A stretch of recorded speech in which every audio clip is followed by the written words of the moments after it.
Once fermentation is complete, wines are matured and blended before or after maturation to produce the desired wine style and quality. Then they're bottled and aged. The changes which occur during bulk storage maturation can be somewhat different to those which occur after bottle aging, which is why we differentiate between maturation and bottle aging. While aging can be an encompassing term for the evolution of wine after racking from fermentation lees, the maturation phase facilitates certain modifications and provides the opportunity to apply various treatments, whereas the aging phase is more restrictive since the wine is packaged and basically sealed. Maturation incorporates post-fermentation aspects of stabilisation and includes modifications affecting colour and mouthfeel.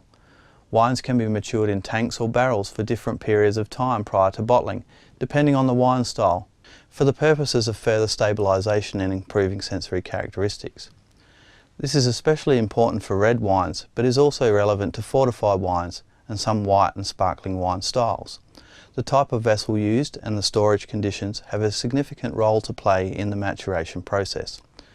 Beneficial sensory changes occur as a result of storing wine in oak barrels in conjunction with the normal stabilisation and clarification processes.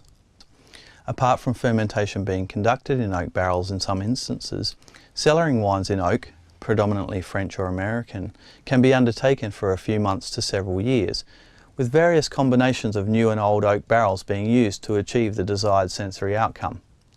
Oaks of different origins and compositions are available, which can be toasted to different extents and made into barrels of various shapes and sizes. Many factors related to the nature of oak wood therefore contribute to the effect that oak maturation can have on a wine. In addition, storage conditions, including barrel position, cellar temperature and humidity, and adjustments of pH and sulfur dioxide, and racking and fining operations will all have an influence on the maturation process.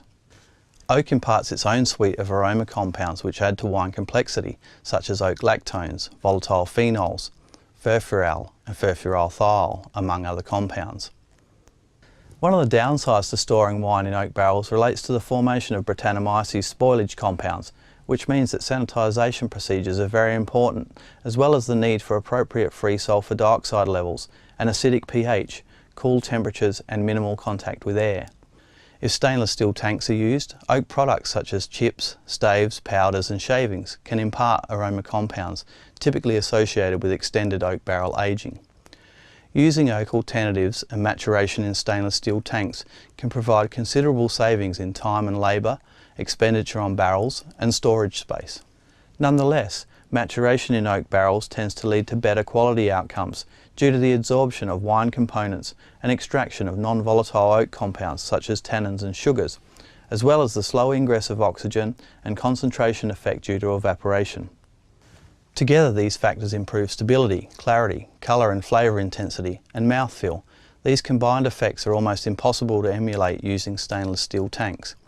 As with other considerations required for winemaking though, the style and quality of the wine being produced will dictate the method by which oak components are incorporated.